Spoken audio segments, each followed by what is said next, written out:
Good morning, class. How are you? Today, again, we'll start with the same topic, that is plant growth regulator. Already, we completed with this two regulators, the auxin and cytokinin. So, first, again, we start with the definition of plant growth regulators. So, what do you mean by plant growth regulators? Yes. Who will gonna tell me? Yes, plant growth regulators are generally plant hormones. These substances plays vital role in plant growth and development. ये क्या है? They are the plant hormones, but they play a vital role in plant growth and their development. That's why we call them as plant growth regulators. So 5 types of plant growth regulator we need to study in this chapter: auxin, cytokinin, gibberellin, abscisic acid and ethylene. So already we completed with auxin and cytokinin in our previous lecture. Today we will start with gibberellin. Okay? Yes. So this is our third growth regulator, gibberellin. Gibberellin were first isolated from the fungus Gibberella fujikuroi. Okay, what is the name of that fungus? Gibberella fujikuroi in 1926. Okay, learn this name, pronounce it once again along with me: Gibberella fujikuroi. And in which year the first isolation of gibberellin occurs? In 1926 by a Japanese scientist E. Kurosawa. Okay.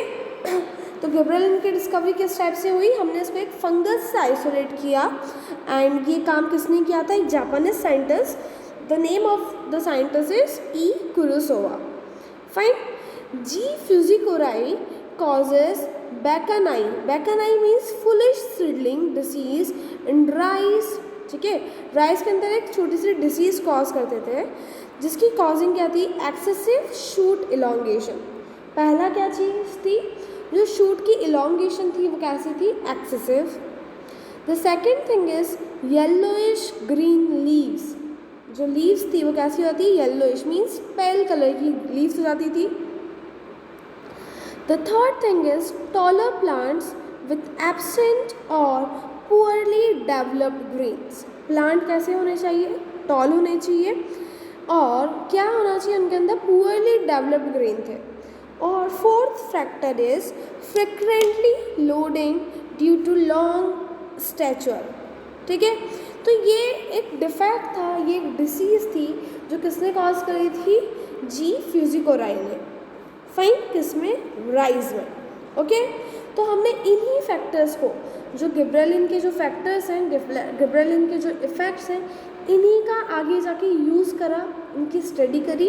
And nowadays gibberellin is beneficial and included as plant growth regulator.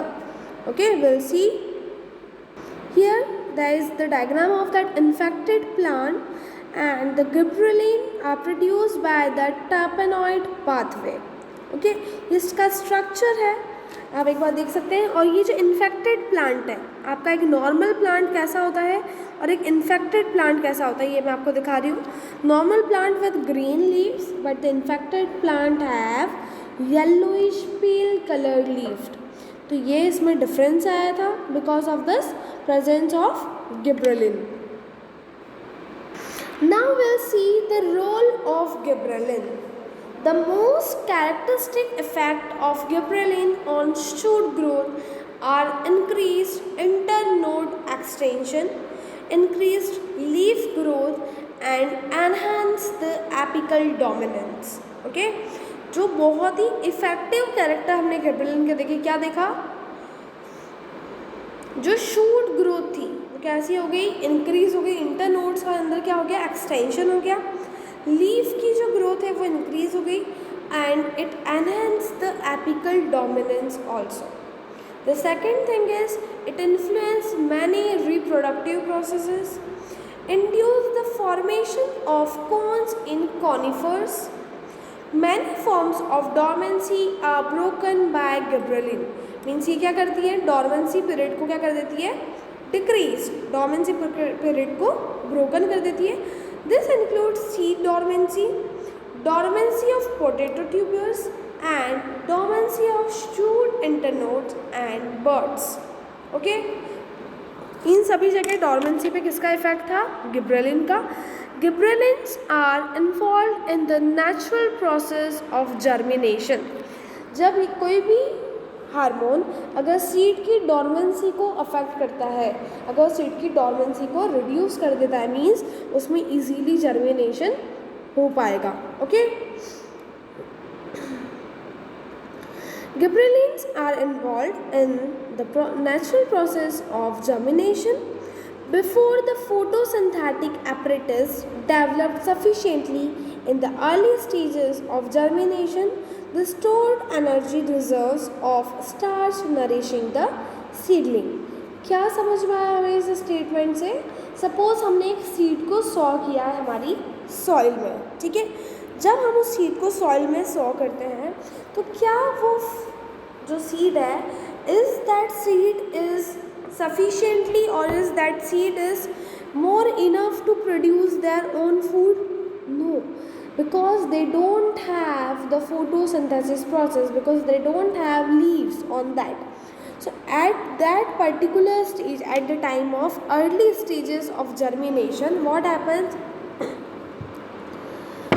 The stored energy reserves of a starch nourishing the seedlings. जो हमारे seeds होते हैं उनके जो cotyledons में जो endosperm होता है उनके अंदर क्या रहती है बेटा, एनर्जी स्टोर्ड रहती है. और जो स्टोर्ड एनर्जी है वही नरिश करती है किसको, सीडलिंग को. धीरे धीरे क्या होगा, हमारा सीड जर्मिनेट होगा. जब हमारा सीड जर्मिनेट होगा तो क्या होगा, धीरे धीरे हमारे पास शूट एपेक्स आएगी, रूट एपेक्स आएगी. जब तक रूट हमारी इतनी डेवलप ना हो जाए कि वो न्यूट्रिएंट्स एब्जॉर्ब करके फर्दर ट्रांसफ़र कर सके, तब तक हमारा जो सीड कोट है वो हमारे शूट से अटैच रहता है. और जो हमारी ग्रोथ है पर्टिकुलर प्लांट की, वो किसकी हेल्प से होती है, स्टोर्ड एनर्जी की हेल्प से. जैसे ही हमारी रूट्स कैपेबल हो जाती है न्यूट्रिएंट्स एब्जॉर्ब करने के लिए, धीरे धीरे क्या होता है, न्यूट्रिएंट्स का एब्जॉर्प्शन स्टार्ट हो जाता है. और उस न्यूट्रिएंट के एब्जॉर्प्शन की हेल्प से फिर वो सीड का जो कॉटिलेडन है वो वहाँ से डिटैच हो जाएगा. और अब क्या कर सकते हैं, वो पर्टिकुलर रूट्स अपने न्यूट्रिएंट्स को एब्जॉर्ब करके फर्दर डेवलपमेंट करेंगी. लेकिन जब तक एब्जॉर्प्शन स्टार्ट नहीं होता है, उस कंडीशन तक क्या होता है, सारा सीडलिंग को नरिशमेंट कहाँ से मिलता है, रिजर्व फूड मटेरियल से. Okay, next what happen, will see that how germination occurs, how the breakdown of a starch to glucose in the endosperm begins. सबसे पहले क्या होगा, जैसे ही हमारा सीड जर्मिनेट होगा, means now the dormancy periods break. जब डॉर्मेंसी पीरियड ब्रेक होता है किसी भी सीड का, means now the seed start germinating. So at that time the reserved starch, the reserve food material break downs into the glucose. ठीक है, और जैसे जैसे वो ब्रेक डाउन होगा, क्या होगा, shortly after the seed is expose to the water. जैसे ही वो सीड एक्सपोज होगा पानी में, ब्रेक डाउन स्टार्ट हो जाएगा, स्टार्च कन्वर्ट होने लग जाएगा किसमें, ग्लूकोज में. Now what happened? The gibberellin in the seed embryo are believed to single starch hydrolysis through inducing the synthesis of enzyme alpha amylase in the aleuron cell. क्या होता है, हम ऐसा बिलीव करते हैं, ये कई सीड्स में ऑब्जर्व भी किया है कि जो हमारे सीड्स होते हैं उनके एम्ब्रियो में जो गिब्रेलिन हमारे पास प्रेजेंट होता है, रिजर्व्ड गिब्रेलिन का जो मटेरियल है, वो क्या करेगा, वो इनिशिएट करता है, वो स्टार्ट करता है हाइड्रोलाइसिस ऑफ स्टार्च को. क्या करता है, हाइड्रोलाइसिस का जो स्टार्च है उसको इंड्यूस करना, और बनाता है किसको, सिंथेसिस करता है, synthesis of the enzyme alpha amylase. Alpha amylase enzyme का सिंथेसिस स्टार्ट करता है. ठीक है, सेकेंड अपन ने देखा ही था that gibberellin also break certain form of dormancy broken in natural condition by exposure to lower temperature. ठीक है। लोअर टेम्परेचर भी में भी क्या करेगा, ब्रेक डाउन करेगा किसका, डॉर्मेंसी पीरियड का। The retard leaf and fruit senescence, fruit ठीक है, लीफ का रिटार्डेशन होगा, फ्रूट सेनेसेंस में चले जाएंगे। The exogenous gibberellin application can induce flowering in species that ordinary required cold treatment to bloom, and some of them are isolated from both fungus and plants.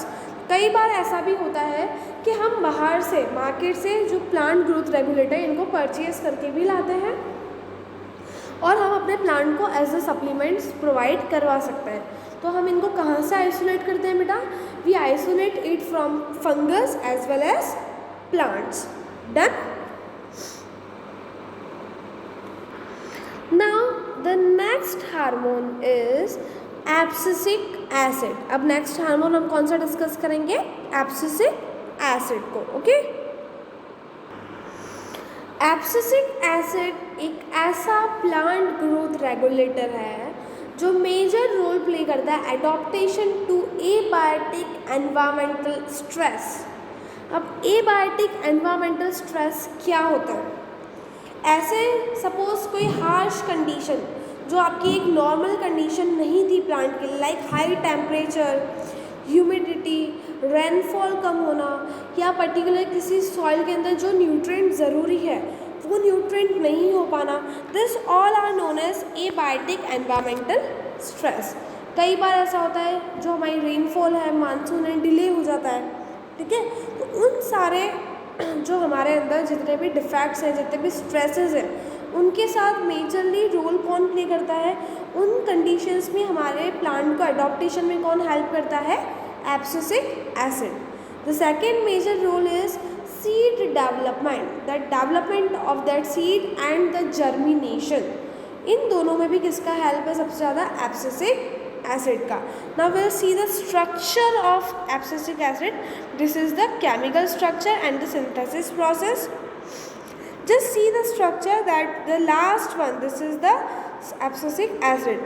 So ये किससे बनता है हमारा abscisic acid, ज़ैंथोज़िन एक substance है, उसके अंदर further क्या होते हैं, हाइड्रोजिनेस, ऑक्सीजनेस, अलग अलग प्रोसेसेस होती है और अल्टीमेटली हमारा क्या बन जाता है, ABA, abscisic acid। Okay, the next is roles of abscisic acid.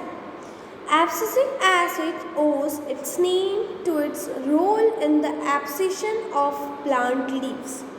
Okay, कहाँ से इसे नेम मिला है, abscission of plant leaves से। In preparation for winter, ABA is produced in terminal buds. कहाँ पर प्रोड्यूस होता है, terminal buds में, when for the preparation for winters. This slows plant growth and directs leaf primordia to develop scales to protect the dormant buds during the cold season. ये क्या कर देता है, जनरली जो प्लांट की ग्रोथ है उसको स्लोज कर देगा, लीव्स को डायरेक्ट करेगा कि उनको अपने आसपास क्या बनानी है, जो बर्ड्स हैं उनके आसपास क्या बनानी है, एक लेयर बना लेनी है, ताकि क्या हो, हम उन बर्ड्स को प्रिवेंट कर सकें, प्रोटेक्ट कर सकें, किससे, कोल्ड सीजन से। ठीक है। The ABA also inhibits the division of cell in the vascular cambium. Vascular cambium में जो सेल का डिविजन होता है, it also done with the help of this ABA, adjusting to cold condition in the winter by suspending primary and secondary growth. And the last is cause seed dormancy. ठीक है, ये inhibit करता है germination period को, ये seed को dormant बनाता है। डॉर्मेंट मीन्स हमने इसके पहले क्या देखा था, गिब्रेलिन। गिब्रेलिन क्या करता था, सीड के डॉर्मेंट पीरियड को ब्रेक करने में हेल्प करा था, लेकिन एब्सिसिक एसिड क्या करते हैं, सीड की डॉर्मेंसी को इंक्रीज करते हैं। अब ये हार्मोन हमें कब हेल्प करेगा, कई ऐसे ग्रेन्स होते हैं जिन्हें हमें लॉन्ग टर्म तक स्टोर करना होता है, लाइक राइस है, वीट है, हम पूरे साल का ग्रेन एक बार में स्टोर करते हैं। तो अगर उनका डॉर्मेंसी पीरियड अच्छा नहीं होगा तो थोड़े से ही मॉइस्चर लगते से ही क्या हो जाएगा, हमारे चावल एक्टिवेट हो जाएंगे, जर्मिनेट हो जाएंगे। हमारे गेहूँ जर्मिनेट हो जाएंगे, लेकिन हम क्या चाहते हैं कि उनका डॉर्मेंसी पीरियड बहुत ही बड़ा हो ताकि वो इजीली जर्मिनेट नहीं हो सके। तो अलग अलग टाइप के वीड्स आते हैं जो मार्केट में, जो सोइंग वीड्स होते हैं या सोइंग सीड्स, राइस का किसी का भी, वो क्या होता है, उनका जो अपना डॉर्मेंसी पीरियड है वो कैसा होता है, कम होता है, ताकि इजीली उनके अंदर जर्मिनेशन हो सके, क्योंकि हम उनको यूज़ ही इसलिए कर रहे हैं ताकि हम उनको जर्मिनेट करके फिर से अपना प्लांट ग्रो कर सकें। लेकिन जो हमें स्टोर्ड ग्रेन्स है, जिन्हें हमें क्या करना है, through out the year store करके रखना है अलग अलग फॉर्म्स में, अलग अलग जगह पर, फूड इंडस्ट्रीज़ में हमें स्टोर करके रखना होता है। Even in our house daily use, domestic use के लिए हमें ग्रेन्स को, पल्सेस को, कई सारी सीड्स को स्टोर करना होता है। सो किसका यूज़ है वहाँ पर स्टोर करने के लिए, एब्सिसिक एसिड का, क्योंकि इसने क्या किया, सीड के डॉर्मेंट पीरियड को इंक्रीज कर दिया। Okay, the next point is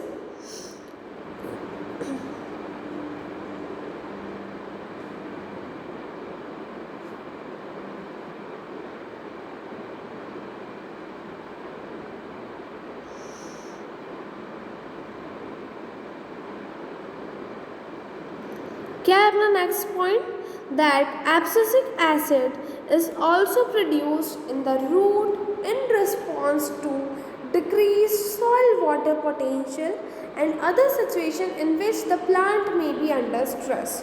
ठीक है, next, abscisic acid also translocate to the leaves where it rapidly alters the osmotic potential of the stomatal guard, causing them to shrink the stomata to close. Abscisic acid क्या करता है, stomata close करने में help करता है। Okay, ताकि जल्दी से जल्दी स्टोमेटा क्लोज हो जाए। स्टोमेटा क्लोज क्यों रहेगा, ताकि वाटर लॉस कम से कम हो सके। अगर स्टोमेटल पोर्स ओपन होंगे तो ट्रांसपिरेशन का रेट क्या हो जाएगा, फास्ट हो जाएगा। तो हम क्या करते हैं, अवॉइड करता है एब्सिसिक एसिड स्टोमेटा को क्लोज करने में हेल्प करता है ताकि लेस क्या हो सके, ट्रांसपिरेशन। ठीक है, नेक्स्ट पॉइंट यही है, the ABA induce stomatal closure reduces transpiration, thus preventing the further water loss from the leaves in time of low water availability। तो सबसे ज़्यादा जो हमारे कॉनिफेरस प्लांट्स हैं या हम जो अपने ज़ीरोफाइटिक प्लांट्स होते हैं, डेजर्टिक प्लांट्स, उनके अंदर एबीए बहुत ही मेजर रोल प्ले कर रहा है। उनके स्टोमेटा, पहली चीज़ तो ये कि उनके पास बहुत लेस नंबर ऑफ स्टोमेटा होते हैं on the upper side and more number of stomata होते हैं लोअर साइड, ताकि ट्रांसपिरेशन कम हो सके। दूसरी चीज़ जो हमारा एबी है ये इंड्यूस किसको कर रहा है, हमारे स्टोमेटल ओपनिंग को, ताकि हमारा स्टोमेटा कम से कम ओपन हो सके, और जिस वजह से क्या होगा, ये प्रिवेंट करेगा वाटर लॉस को। ठीक है, now our last fifth plant growth regulator is ethylene. What do you mean by ethylene? Ethylene is a small hydrocarbon gas. सबसे पहले तो हमें पता होना चाहिए इथाइलिन क्या है। एक हाइड्रोकार्बन गैस है, सबको पता होगा, आप लोग केमिस्ट्री में पढ़ते हैं हाइड्रोकार्बन। ठीक है, ethylene is the most commercially product produced organic compound in the world and is used to many industrial applications। कई सारे जितने भी कार्बन कंपाउंड्स हैं उनके इंडस्ट्रियल एप्लीकेशंस काफ़ी सारे हैं, बट ये हमें नेचुरली भी मिलता है। ठीक है, इसका मैं बहुत मेन आपको पर्पस बता देती हूँ इस हार्मोन का। ये करता है राइपनिंग ऑफ फ्रूट को पकाने के लिए कौन रिस्पॉन्सिबल है, इथाइलिन।